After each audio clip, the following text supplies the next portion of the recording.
आदाब, मैं रिंकी त्यागी हाजिर हूँ हिंदुस्तान की सियासी, समाजी और इक्तिसादी सूरत हाल पर एक खास प्रोग्राम लेकर। ये है इंडिया। एनर्जी किसी भी देश के डेवलपमेंट और खुशहाली के लिए बहुत अहम होती है। समाज के हर एरिया में, चाहे वो एग्रीकल्चर हो, कारोबार हो, ट्रांसपोर्टेशन, ट्रेड हो या फिर रिहायशी इंतजाम, छोटे बड़े हर काम के लिए एनर्जी की ही ज़रूरत होती है।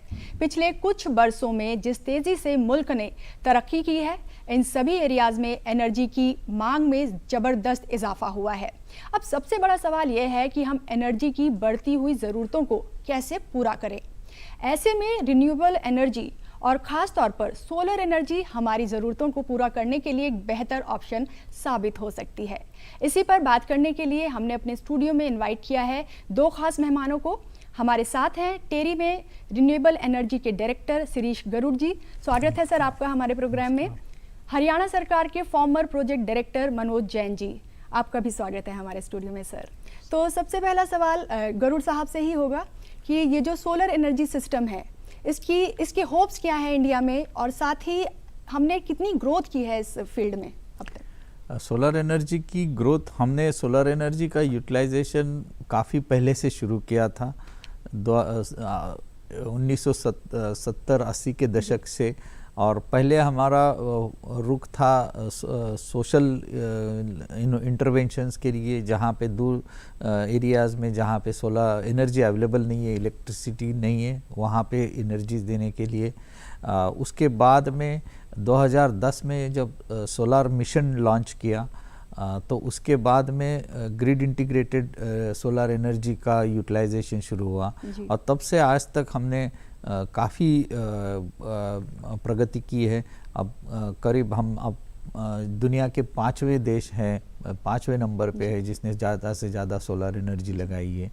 तो हमने अभी तक 56 गीगावाट तक, 56 से भी ज़्यादा गीगावाट सोलर एनर्जी के ग्रिड कनेक्टेड प्लांट लगाए हुए हैं।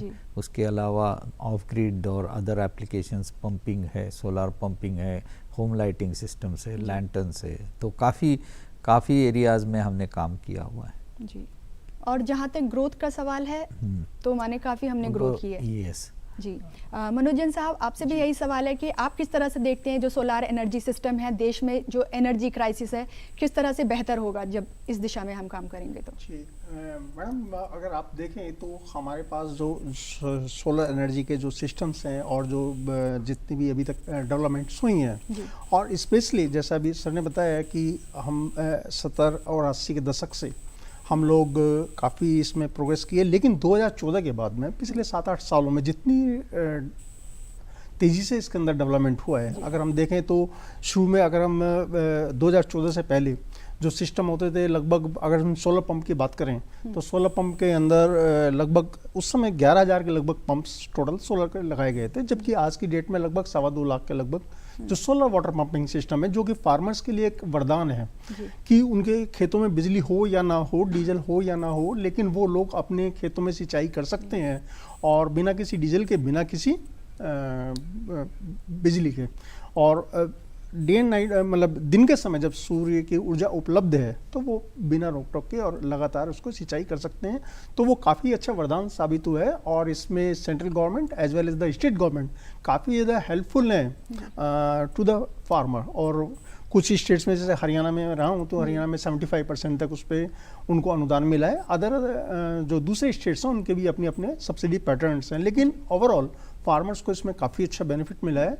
और इसके अलावा जो छोटे सिस्टम्स हैं, जैसे कि इन्वर्टर चार्जिंग सिस्टम है या इस तरह की डोमेस्टिक लाइटिंग सिस्टम है, उससे भी उनको काफ़ी ज़्यादा फ़ायदा गांव में रहने वाले परिवारों को विशेष तौर से मिला है। और रूफटॉप के अंदर भी अगर हम देखें तो जो ग्रिड कनेक्टेड हैं उसके अंदर काफ़ी ज़्यादा लोगों में इसका प्रचार प्रसार हुआ है और काफ़ी ज़्यादा संख्या में अब लोगों ने इसको लगाना शुरू किया है। जितना लगना चाहिए उतना अभी भी नहीं है, लेकिन फिर भी अगर हम उससे पहले के कंपैरिजन में देखें तो लार्ज स्केल पे इसका काफ़ी ज़्यादा पॉपुलराइजेशन हुआ है और इम्प्लीमेंटेशन हुआ है ग्राउंड लेवल पर। ठीक। शिरीष गरुड़ साहब, जैसे कि सर ने बोला एग्रीकल्चर के फील्ड में फार्मर्स को काफ़ी बेनिफिट हुआ है, बाकी ऐसे और कौन से एरियाज़ हैं जहाँ पर रिमार्केबल वर्क हुआ है सोलर एनर्जी को लेकर? सोलर एनर्जी को लेके स्मॉल एंड मीडियम इंडस्ट्रीज़ में काफ़ी रूफटॉप सोलार का प्लांट लगे हुए हैं स्मॉल इंडियन इंडस्ट्रीज़ के लिए, जिनको सोलार की जो बिजली होती है उसकी कॉस्ट कम होने के कारण उनको काफ़ी और फिर वो पोल्यूशन फ्री भी है। तो वो एक एरिया है। रेसिडेंशियल में जैसे इन्होंने बताया, जैसे रूफटॉप सोलार रेसिडेंशियल एरिया में भी काफ़ी लग रहे हैं।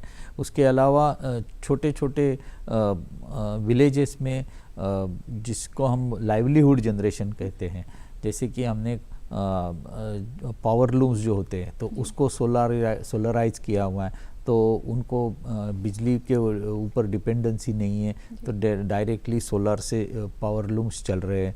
तो ये बनारस में काफ़ी किया हुआ है हमने काम।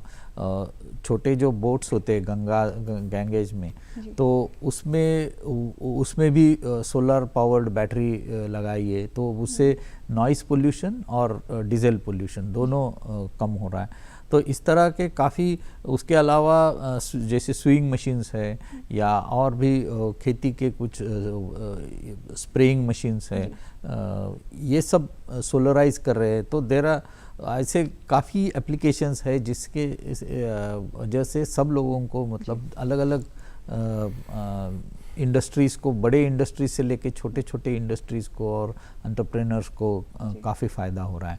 काफ़ी स्कीम्स जैसे कि पर्टिकुलरली वुमेन एंटरप्रेन्योरशिप काफ़ी इसमें आ गई है। जो सोलर चार्जिंग स्टेशंस जो है, लैंटर्न चार्जिंग स्टेशंस चलाते हैं, या इस तरह के छोटे कम्युनिटी इक्विपमेंट के लिए सोलराइज कर रहे हैं। स्कूल्स, कॉलेजेस में, हॉस्टल्स में उसमें भी सोलराइजेशन हो रही है। तो इस तरह से काफ़ी एरियाज़ में सोलराइजेशन का इम्पैक्ट दिख रहा है।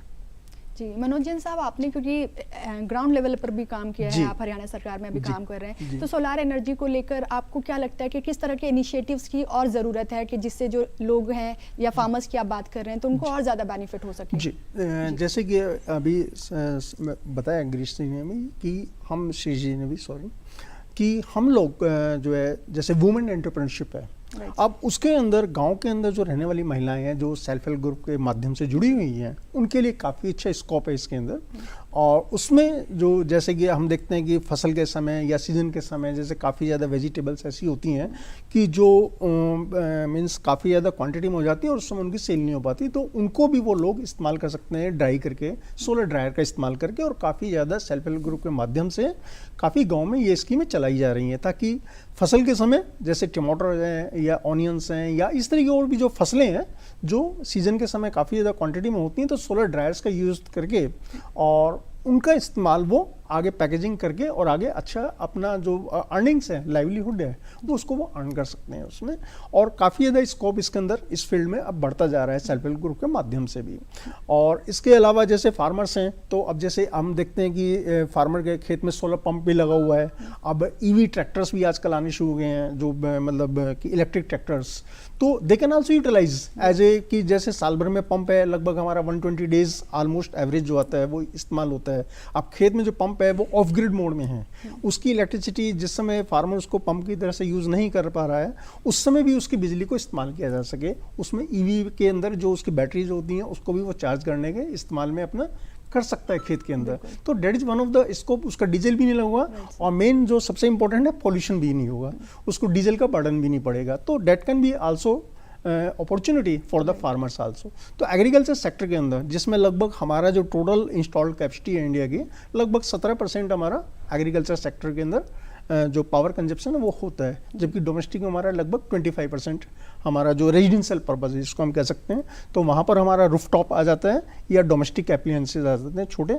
और आजकल जितना भी हमारे पास जितना एक रेजिडेंस के अंदर जितनी हमारी रिक्वायरमेंट्स हैं वो मैक्सिमम, क्योंकि हमने देखा काफ़ी लोगों का जो इलेक्ट्रिसिटी बिल है ग्राउंड लेवल पे हमने देखा है जो अर्बन एरिया में लगाते हैं, it has gone near to zero.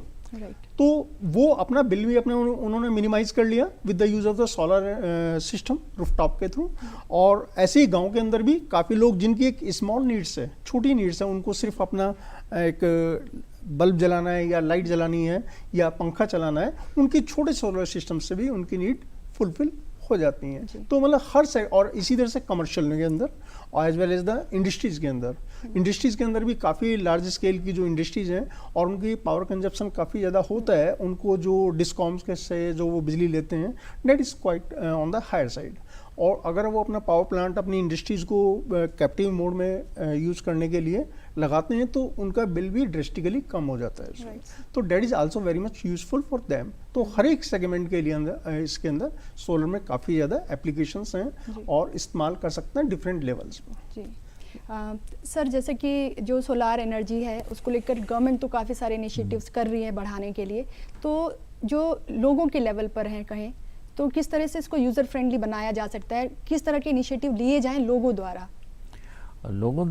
अभी जैसे कि मैन्युफैक्चरिंग है या उसकी इंस्टॉलेशंस है, तो ये एक एरिया है जहाँ पे लोगों का सहभाग होना ज़रूरी है। उसमें खास करके ट्रेंड मैन पावर की ज़्यादा ज़रूरत है और उसके लिए स्किल काउंसिल ऑफ इंडिया काम कर रही है। ग्रीन जॉब्स काउंसिल की तरफ से ट्रेनिंग प्रोग्राम दिए जाते हैं, सर्टिफिकेशन होता है और लोगों को इसके अलावा अगर आप देखोगे तो इसमें सोलर रूफटॉप हो या सोलर कुकिंग हो या छोटे एप्लीकेशंस हो तो उसमें इन्वेस्टमेंट करने की ज़रूरत है। तो उसके लिए बैंक्स के थ्रू लोन भी मिल सकता है। तो लोगों का सहभाग होना ज़्यादा ज़रूरी है, स्पेशली रूफटॉप सिस्टम में। और ये अगर हो जाता है तो रूफटॉप और भी बढ़ावा मिल सकता है। जी मनोजन साहब, जैसे कि हम बात कर रहे हैं, इस सर ने भी बोला रूफटॉप सिस्टम को लेकर, तो ये जो रूफटॉप सिस्टम है इसके अगर इंस्टॉलेशन की हम बात करें तो किस तरह के चैलेंजेस आते हैं? क्या बहुत इजी है इसको लगाना? किस तरह से अप्रोच कर सकता है एक आदमी? अभी रूफटॉप की जो नई पॉलिसी अभी गवर्नमेंट की आई है उसमें डोमेस्टिक जो सिस्टम्स लगाए जाते हैं रेजिडेंशियल सिस्टम, उसमें up to 10 kilowatt government is providing a good amount of subsidy to them कि एनकरेज करने के लिए। Up to 3 kilowatt it is 40% and up to 10 kilowatt it is 20%, means 3 से लेकर 3 onward to 10 kilowatt it will be 20%। तो उसके अंदर उसको काफ़ी अच्छा इंसेंटिव्स मिल जाते हैं and that encourage the residential users to install it on their rooftop. और उसके अंदर सबसे ज़्यादा स्कोप क्या लगता है कि उसको लगता है कि जो उसका मंथली बिल आ रहा है वो लगभग उतना ही आए जितना कि जितनी उसकी जनरेशन हो रही है। तो ऑलमोस्ट उसके नियर टू 90 to 100% जो रिक्वायरमेंट है that is to be made out through the solar power plant. अब उसमें क्या है कि जो अगर फाइनेंशियल इंस्टीट्यूशंस हैं, जैसे कि फॉर एग्जांपल उसको 5 किलोवाट का लगाना है, 5 किलोवाट का टेंटेटिव कॉस्ट मान लिया 2.5 लाख आती है for example, then that is he is to get it at a very means easy way में उसको एक फाइनेंस मिल जाती है अगर फैसिलिटी। और गवर्नमेंट से अदर वे में जैसे इनकम टैक्स में या जैसे हाउस लोन पे मिलता है उसको इनकम टैक्स में रिबेट, अगर उस तरीके एडिशनल और मिल जाती है then it will be beneficial for them. और काफ़ी ज़्यादा उसको ये लगता है कि जितना मैं मंथली बिल अपना पे कर रहा हूँ उतना उसको वो इंस्टॉलमेंट में चला जाता है, तो ऑलमोस्ट नियर टू जीरो उसके एक्सपेंसेस आते हैं monthly by using the rooftop. और देखिए आप ग्रिड में भी हमारा बर्डन कम हो जाता है क्योंकि जितनी अपनी घर की बिजली है वो घर की छत पर ही अपना उसको मिल जाती है, कहीं जाना नहीं पड़ता। और गवर्नमेंट का भी ये लगता है कि जो ट्रांसमिशन लॉसेज होते हैं, जितने भी डिस्ट्रीब्यूशन लॉसेज होते हैं वो मिनिमाइज हो जाते हैं उससे, ताकि घर की छत से सीधा के सीधा उसमें आना है। और डिपेंड करता है जैसे कि रूफटॉप सोलर में हमारे पास हाइब्रिड ऑप्शन भी है या हमारे पास ऑन ग्रिड ऑप्शन भी है, ऑफ ग्रिड भी ऑप्शन में।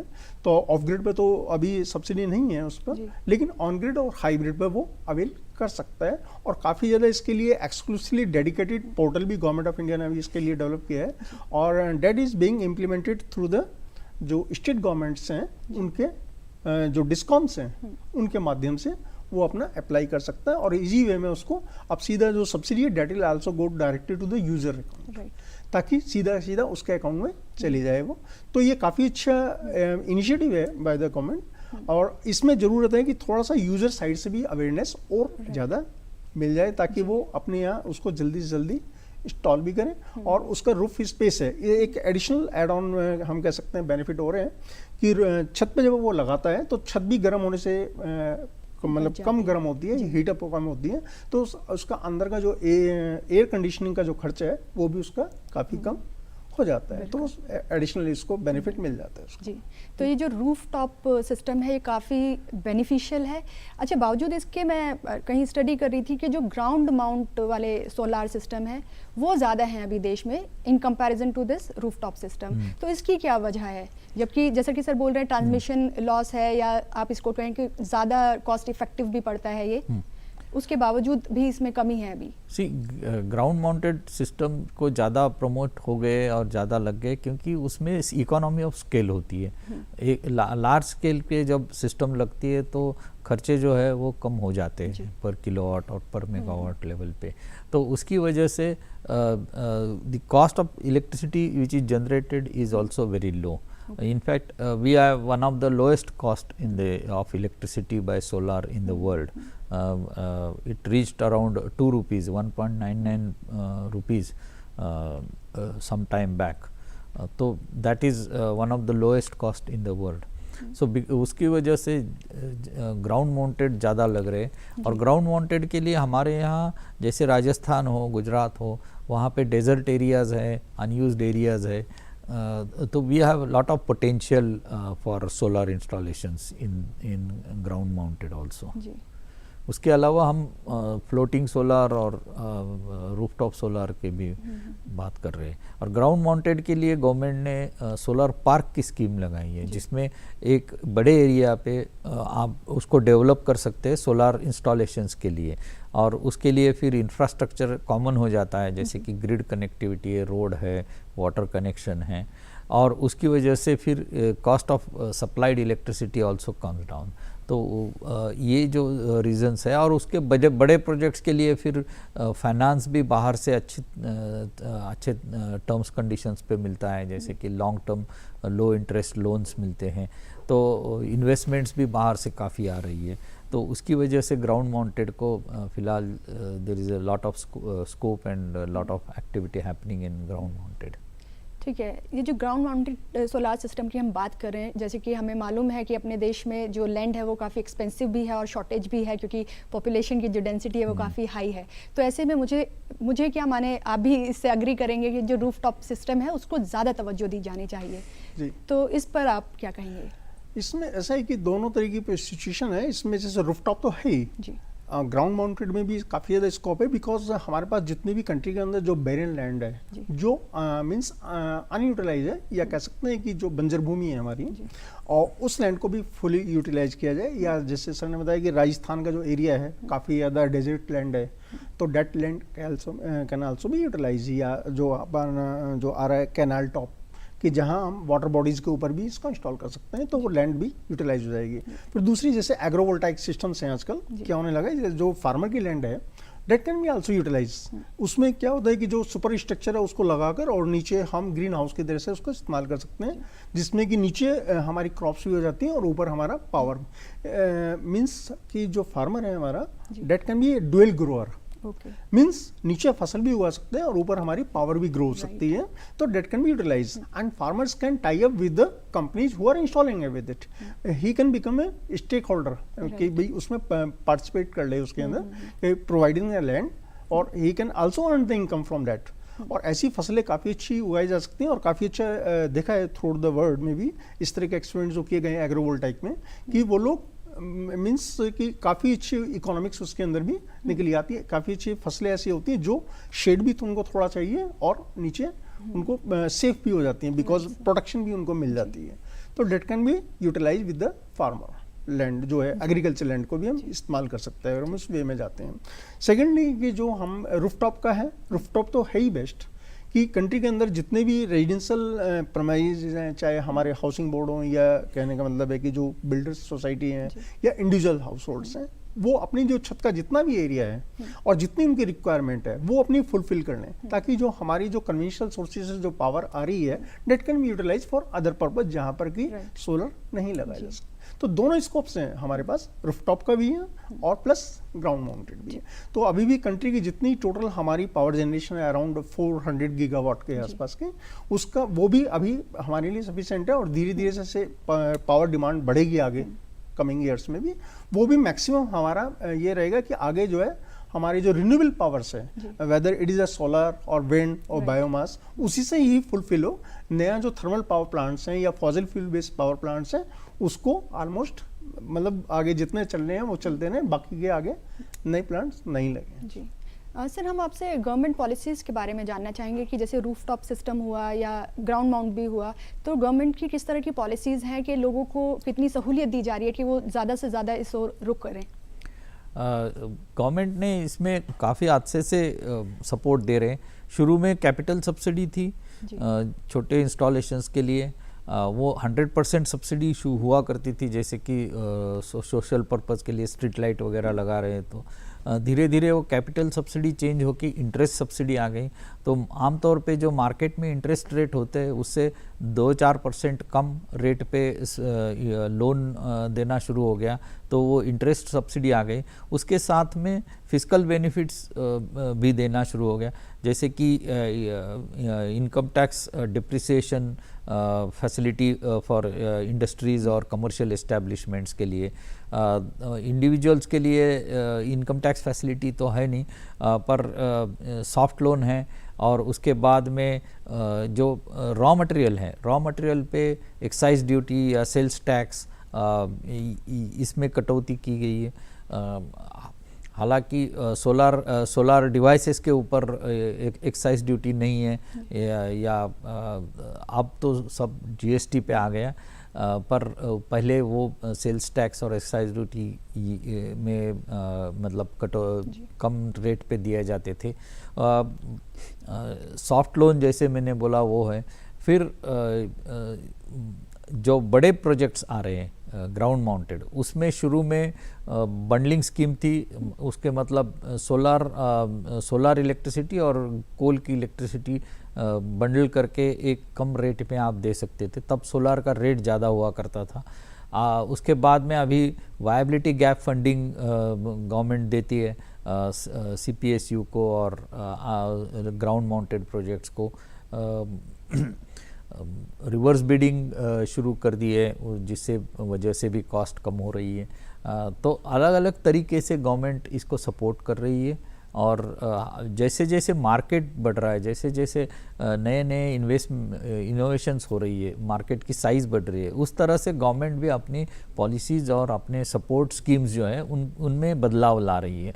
तो कैपिटल सब्सिडी जैसे कि देखेंगे आपकी वो लिमिट होती थी, क्योंकि गवर्नमेंट के फंडिंग लिमिटेड है, और अब जाके जो वायबिलिटी गैप फंडिंग आ रही है, तो उतने ही पैसे में ज़्यादा कैपेसिटी के प्रोजेक्ट लग सकते हैं। तो इस तरह से गवर्नमेंट भी अपने स्कीम्स को मॉडिफाई कर रही है, जैसे कि ज़्यादा से ज़्यादा लोगों को उसका बेनिफिट मिले और ज़्यादा से ज़्यादा इंस्टॉलेशंस सोलर की आ जाए। जी मनोजन साहब, स्पेशली बात करूंगी यहाँ पर रूरल एरियाज़ की, तो वहाँ पर सोलर एनर्जी का जो यूटिलाइजेशन है ज़्यादा से ज़्यादा बढ़े, क्या किया जा सकता है? उसके लिए जैसे पहले मैंने बताया कि जैसे कि हम अलग अलग सेगमेंट को उसके अंदर देखें कि गांव में हमारे जो इंडस्ट्रीज बेस हैं, क्योंकि गांव में हैवी इंडस्ट्रीज नहीं इतनी ज़्यादा नहीं होती, मेनली एमएसएमई कैटेगरी की ज़्यादा होती हैं, और उनकी जो पावर रिक्वायरमेंट है वो काफ़ी कम है। तो उनको जो डिसेंट्रलाइज वे में कि जो उनको रिक्वायरमेंट है that is to be fill out, या अगर एक तरह का जैसे आजकल कुछ प्रचलन में आ गया है कि one district one product like that one, government की ही स्कीम है। तो उसके अंदर जैसे कि अब हमारा कोई भी कम्युनिटी बेस हमारा कुछ ऐसे सेंटर्स हैं या इंडस्ट्रीज़ हैं कि जहाँ पर कि एक तरह की इंडस्ट्रीज, जैसे सर ने बताया कि अभी वाराणसी साइड में जो पावर लूम्स हैं that is has been means solarise with this, मतलब उनको किया गया है, तो उसके जो उसकी अपनी छोटी पावर रिक्वायरमेंट है वो फुलफिल किया जा सके। हमने देखा है कि कुछ गांव के अंदर काफ़ी ज़्यादा आर्टिजन्स ऐसे होते हैं कि जो लेट तक काम करते हैं, और इसलिए उनको चाहिए कि रात में भी उनको रोशनी मिल जाए। तो उनके लिए छोटे छोटे सिस्टम्स ही काफ़ी है, कि जैसे कि मान लिया वीविंग का है या कुछ ऐसा काम है कि एम्ब्रॉयडरी का है, और उनको रात के समय अगर लाइट मिल जाती है तो वो अपना काम अच्छी तरीके से बना सकते हैं और लाइवलीहुड मिशन में चला सकते हैं। इसी तरीके से जैसे सोलर ड्रायर्स हैं, तो गांव के अंदर काफ़ी ज़्यादा पॉपुलर उनको किया जा सकता है और हो भी रहे हैं अभी एट प्रेजेंट। और उसके अंदर की जैसे लेडीज़ हैं वो अपना मसाले वगैरह या अपनी सब्जियां वगैरह उनको ड्राई करके, उनको ग्राइंड करके, उनको पैकेजिंग करके, उनको काफ़ी अच्छी उनकी मार्केटिंग कर सकते हैं। इसी तरीके से सोलर 12 का बता ही चुके हैं, रूरल एरियाज में चलते हैं। और गांव की गलियों के लिए स्ट्रीट लाइट्स हैं वो इस्तेमाल होती हैं, जो ताकि इंडिपेंडेंटली वो अपने जो जितनी भी गलियां हैं वो पूरी तरीके से इल्यूमिनेट हो जाए रात के समय।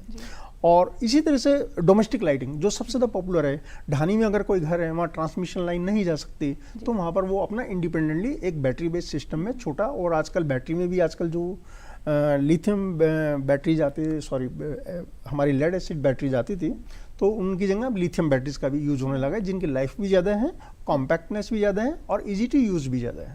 तो धीरे धीरे टेक्नोलॉजीज भी नहीं आती जा रही हैं और उनके अकॉर्डिंगली आती जा रही हैं, ताकि उनको इजी वे में वो रन कर सके।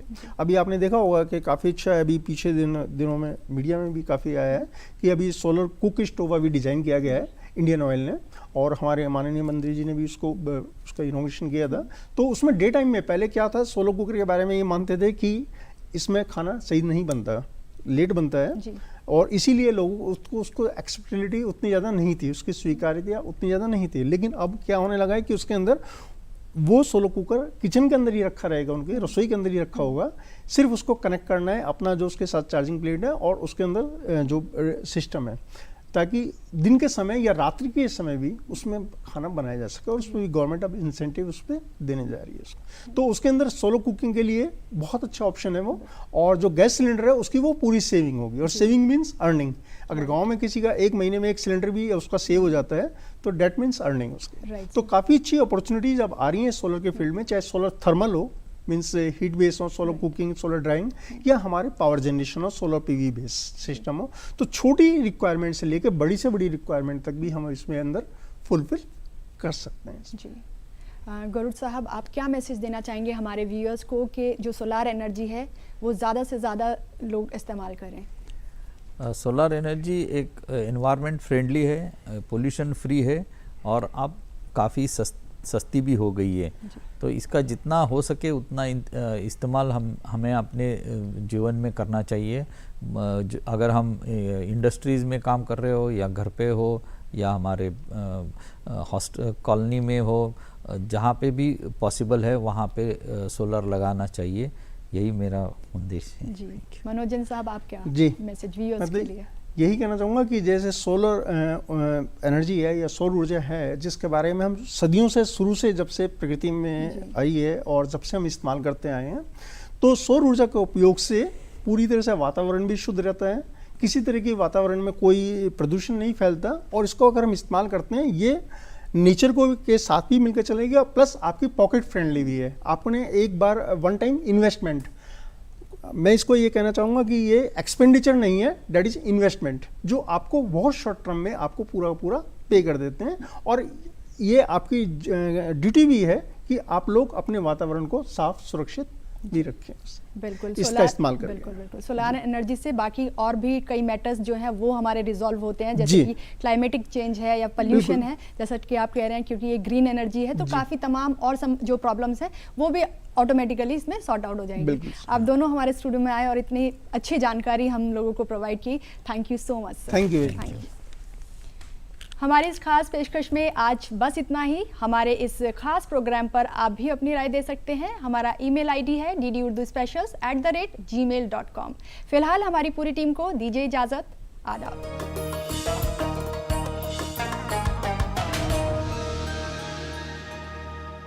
पैरों के लिए खड़े हो जाइए।